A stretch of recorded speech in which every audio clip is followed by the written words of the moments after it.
ការពីម្សិលមិញនឹងថ្ងៃនេះគឺ Telegram បាន load នៅពី update ភ្លាមៗអញ្ចឹងបងប្អូនអាចមើលសិនបានអញ្ចឹងណាគឺជារូបភាពដែល load នៅ app Telegram ពេលយើងចុចចូលទៅគឺវា load នៅពាក្យថា update Telegram នៅ version 12.2.4 អញ្ចឹងទៅហើយមែនតើទៅមានបងប្អូនខ្លះគាត់ក៏ខ្លាចការដែល load ពី update ហ្នឹងគឺមាន scammer ឬក៏ hacker ណាមួយគាត់ធ្វើនៅ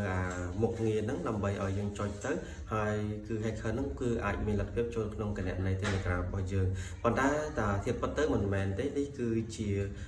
ក្រុមហ៊ុន Telegram ផ្ទាល់តែម្ដងដែលធ្វើការឲ្យយើង update នៅ app Telegram របស់ខ្លួននៅលើទូរស័ព្ទដៃហ្នឹងទៅ version ចុងក្រោយរបស់ខ្លួនរបស់ Telegram ហ្នឹងគឺនៅ version 12.2.4 អញ្ចឹងទៅហើយនៅក្នុងនោះក៏ក្រុមហ៊ុនបានបញ្ជាក់ដែរថា please update Telegram to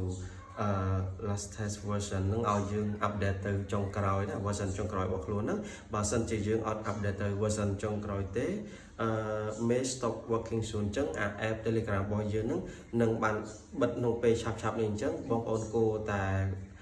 ប្រញាប់ក្នុងការដែល update Telegram របស់បងប្អូនហ្នឹងឲ្យបានឆាប់ទៅមុននឹងក្រុមហ៊ុន Telegram បានបិទទៅលើ Telegram របស់បងប្អូនអញ្ចឹងទៅហើយមែនតើទៅគឺខ្ញុំបានសាករួចមកហើយនៅការ update ហ្នឹងគឺគ្មានបញ្ហាអីទេដែលតាក់ទងជាមួយនឹង hacker ឬក៏ scammer ណាមួយដែលគាត់បានព្យាយាមហ្នឹងនេះគឺជាគោលការណ៍របស់ក្រុមហ៊ុនTelegram ដើម្បីឲ្យបងប្អូន update ទៅជា version ចុងក្រោយហើយដើម្បីការពារទៅលើសុវត្ថិភាព Telegram បងប្អូនហើយក៏មានមុខងារសុវត្ថិភាពផ្សេងៗទៀតដែរហើយបើសិនជាមានការ update ផ្សេងទៀតខ្ញុំនឹងបន្ថែមតាមពេលក្រោយហើយឥឡូវខ្ញុំមកបង្ហាញនៅវីដេអូដែលខ្ញុំបាន update ទៅលើ app Telegram លើទូរស័ព្ទដៃដោយមិនមានបញ្ហាអ្វីទេដោយបងប្អូនធ្វើទៅតាមការណែនាំរបស់ខ្ញុំនៅក្នុងវីដេអូនេះអញ្ចឹងបងប្អូនមកចូលមកក្នុងវីដេអូឬក៏ចូលក្នុងទូរស័ព្ទដៃជាមួយនឹងខ្ញុំទាំងអស់គ្នាមកតើបងប្អូនចូលមកកាន់ទូរស័ព្ទដៃមកហើយបងប្អូនប្រកាសជាឃើញនៅ app Telegram ហើយបន្តមកទៀតបងប្អូនចុចទៅលើ app Telegram ទៅបងប្អូននឹងឃើញ Telegram version 12.2.4 អញ្ចឹងទៅហើយក្នុងនោះក៏វាបានបញ្ជាក់ពីយើងនៅជាភាសាអង់គ្លេសអញ្ចឹងដែរហើយបងប្អូនឃើញនៅពាក្យ update Telegram បងប្អូនគ្រាន់តែចុចមកហើយបងប្អូននឹង load ចូលមកដល់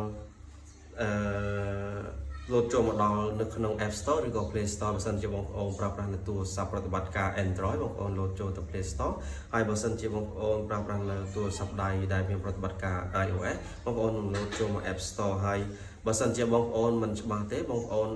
កុំ update នៅលើ app Telegram ផ្ទាល់តែម្ដងបងប្អូនអាចចូលទៅក្នុង Play Store ឬក៏ App Store ដើម្បី update ផ្ទាល់បងប្អូនពេលចូលទៅបងប្អូន search ពាក្យថា Telegram វានឹង load ពាក្យនេះ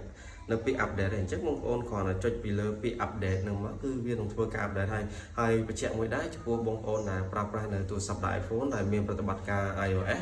បងប្អូនគួរតែមើលនៅ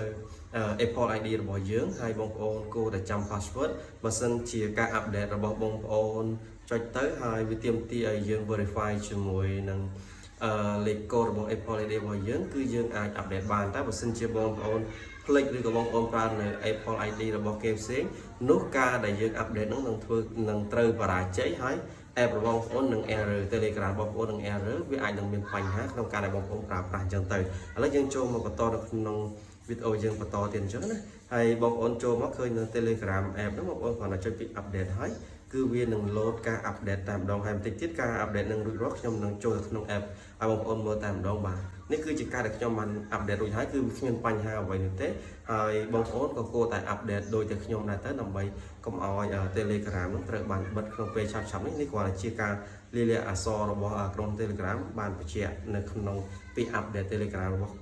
របស់ខ្លួនអញ្ចឹងណាឥឡូវខ្ញុំចូលមកក្នុង